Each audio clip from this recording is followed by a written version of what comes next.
Salut à toutes et tous, c'est Jaf. Aujourd'hui dans Bibi Blabla, je vais parler de Monsieur Eddie Van Halen. Puisque tout le monde le sait, Eddie nous a quittés. Et puis voilà quoi. Donc moi je voulais faire un Bibi Blabla pour expliquer un petit peu quelle était moi ma relation avec Eddie Van Halen. Donc je vais pas parler de ses amplis, je vais pas parler de ses guitares, je vais pas parler de ses pédales d'effet. Donc voilà, je le dis tout de suite, comme ça, pour ceux que ça n'intéresserait pas, bah, vous pouvez passer cette vidéo. Je dirais, voilà, j'avais juste envie de parler de moi, comment Eddie m'a accompagné en fait. Alors en fait, ça remonte forcément dans les années 80. J'étais au collège, et un peu à cette époque-là, moi, dans mon collège de Magny-en-Vexin, il y avait un peu deux salles, deux ambiances. Donc il y avait, soit vous étiez Ardos, donc vous écoutiez Van Halen, vous écoutiez Maiden, vous écoutiez Scorpion, Judas, enfin voilà ce genre de trucs. Et puis soit vous étiez un Rastaman, donc vous écoutiez Bob Marley, Steel Pulse, Black Uhuru, enfin voilà tout ça, Gladiators. Et moi j'étais plutôt de cette famille-là, ou cette obédience, je sais pas comment dire. Voilà. Donc moi j'écoutais du tout début de mon collège, j'étais un Rastaman, oui, j'imagine, ça doit vous faire un choc. Mais voilà, j'écoute toujours du reggae, j'adore ça. Et donc voilà, on était des bandes de potes, mais il y avait ce clivage entre nous. Pour certains, il y avait une partie des potes qui étaient pour Marley et les autres qui étaient pour du hard rock. Donc, j'avais mon pote Louis, qui lui était hard rock, et je me souviens, ça devait être en 80, je crois que c'est 83. Je crois que c'était avant la sortie de l'album 1984, donc de Van Halen. Et donc je crois que c'était l'été 83, j'étais parti avec mon pote Louis en vacances chez mes grands-parents, et il me fait écouter... donc il voulait me faire écouter un peu, il voulait me faire ma culture un peu rock, hard rock, quoi. Et moi j'étais là, non, pas de ça chez moi, pas de ça chez moi. Et il me fait écouter quand même, il dit, il faut que je te fasse écouter un truc, c'est génial. Et donc il me fait écouter Eruption, forcément. Et là, c'est un peu comme dans Retour vers le futur, qui était... à peu près cette même époque, où Marty McFly veut persuader son père, George McFly, d'aller draguer sa mère. Voilà, donc c'est cette scène-là.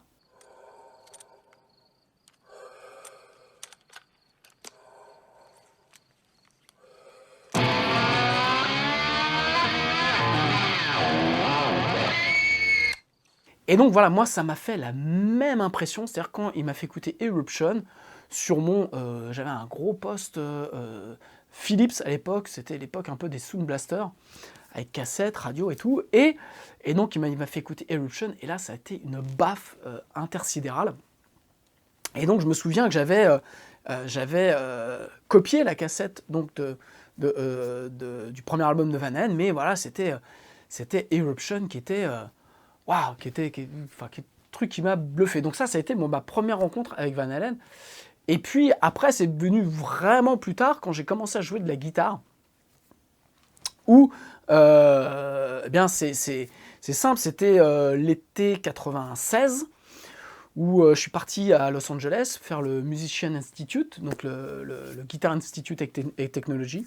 Et en fait, donc je suis parti avec ma gratte, et bien entendu, et j'avais notamment deux cassettes un peu fétiches. C'était l'album Balance de Van Halen, qui était sorti en 95, et le live Right Here, Right Now. Donc j'avais ces deux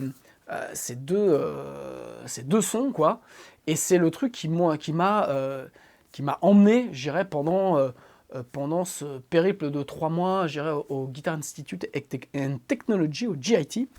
Et forcément, chaque fois que je réécoute l'album, notamment l'album Balance, j'ai plein d'images qui me reviennent, voilà, c'était le truc. Et en fait, cet album-là était important pour moi parce que je sortais un peu de ma période guitar hero, dans le sens où donc Satriani, Vai, tout ce qui était un peu instrumental.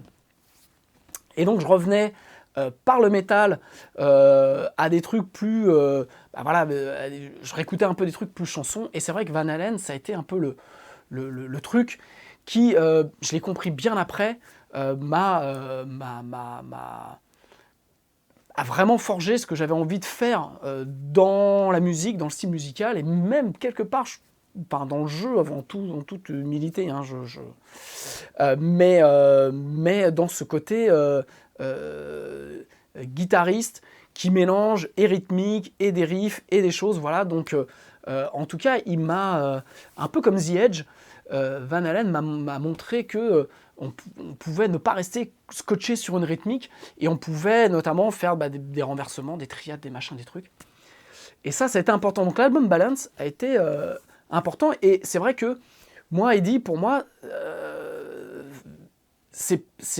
ok, c'est l'inventeur du tapping, mais c'est avant tout un mec qui a un swing de malade, quoi. Voilà. Donc, un de mes solos préférés de tous les temps, c'est le solo qu'il fait dans Beat It, puisque en fait, il déstructure complètement ce qu'est un solo, je trouve. Voilà, on a l'impression qu'il va se prendre tout le temps les pieds dans le tapis.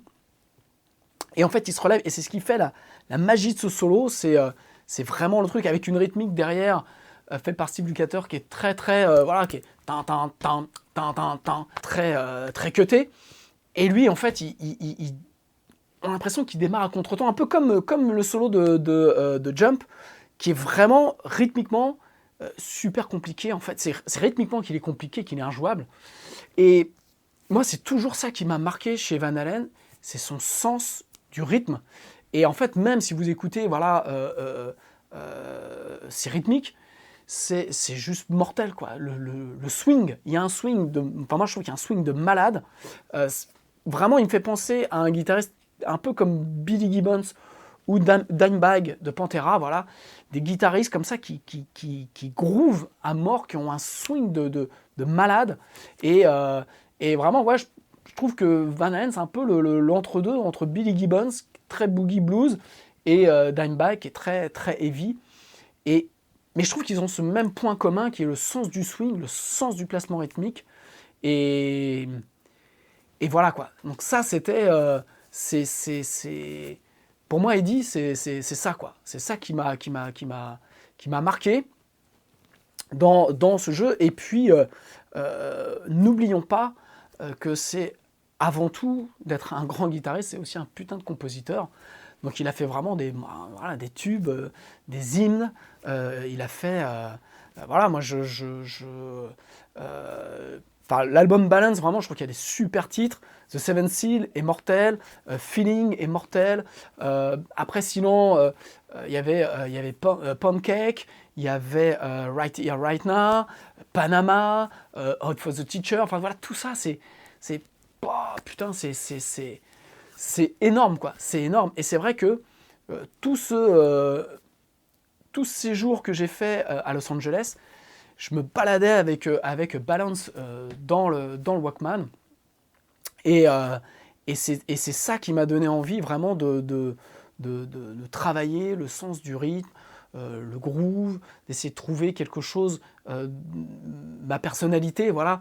C'est ce qui m'a marqué vraiment avec Eddie, c'est vraiment le côté inimitable. Et en fait, on oublie que le côté inimitable n'est pas la technique, le côté inimitable est la personnalité du mec et ce qu'il met dans la musique. Et ce qu'il mettait dans la musique, c'était juste énormissime. Donc c'est vrai que ça m'a influencé. Son son aussi, il y a un truc qui m'a influencé. Alors quand j'étais à Los Angeles, j'ai fait un tour forcément au Guitar Center, et puis c'est là où j'ai acheté voilà, le Phase 90, le phaser MXR que Eddie utilisait. Voilà, donc ça c'est un truc que j'utilise toujours, cette pédale j'ai depuis 96. Et c'est vrai que voilà, il y a ça, il y a son sens du flanger aussi que j'adore.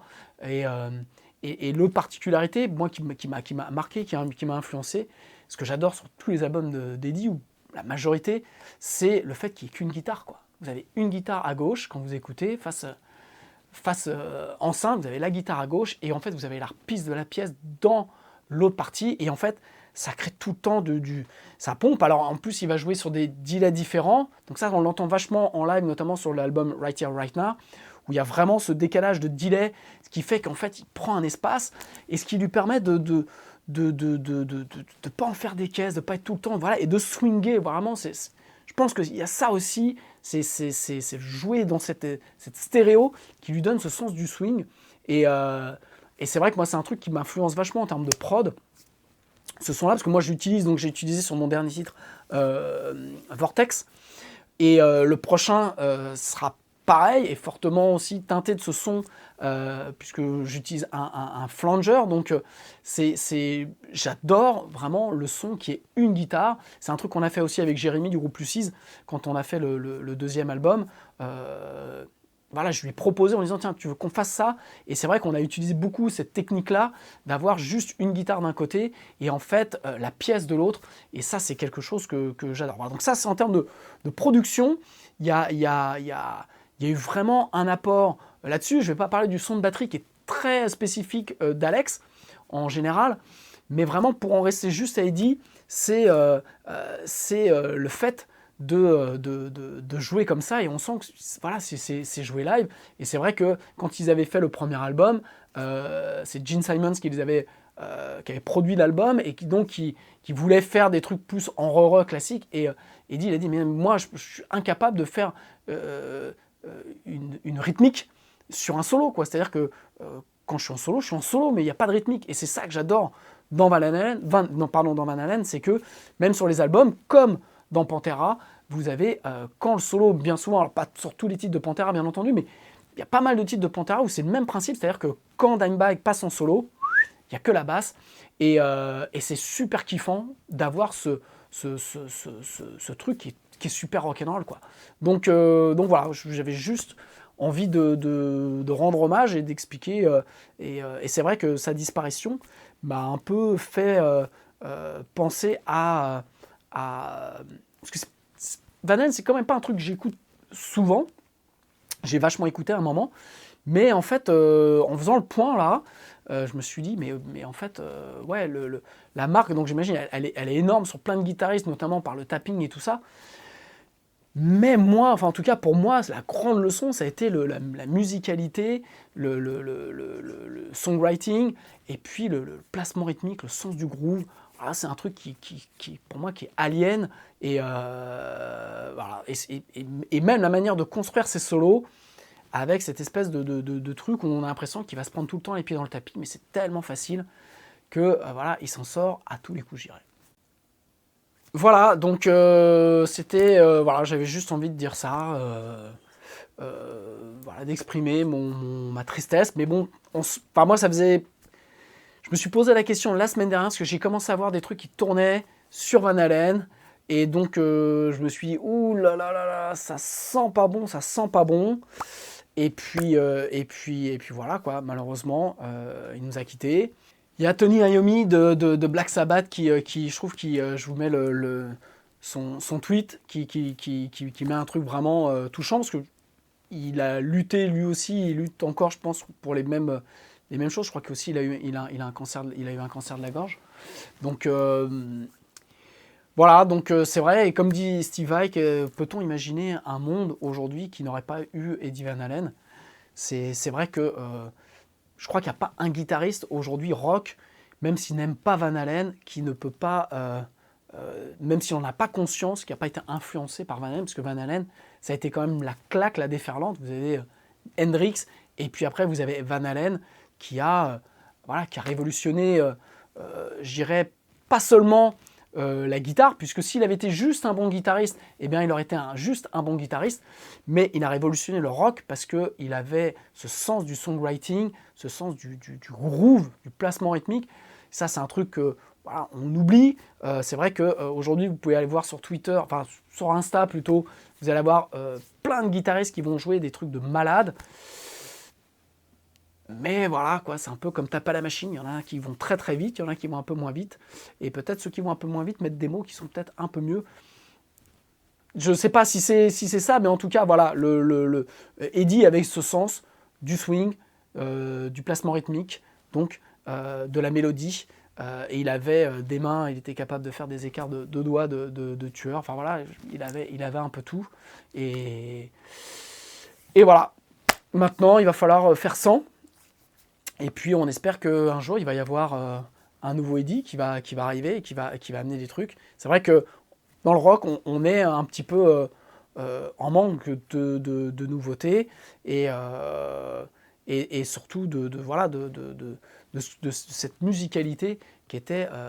Pas oublier qu'il a été pianiste, il a fait beaucoup d'études de piano avant de devenir guitariste, et je pense que Ça a été un gros point dans son songwriting et dans son univers musical. Voilà, je vais le laisser finir par un petit mot qui est boostant, voilà, qu'a posté mon pote Shag sur son Facebook, et donc je l'ai piqué parce que je trouve que voilà, c'est boostant d'avoir ce mec-là qui vous dit bah en fait continue à jouer, t'as que ça à faire, sinon en gros je viens de botter le cul. Donc il dit bah on va continuer quoi. Ciao. Eddie Van Halen here, telling you, keep playing, man. Gotta keep playing. It's the only thing there is. Music, man. Keep playing. All right? I'm gonna come looking for you if you don't.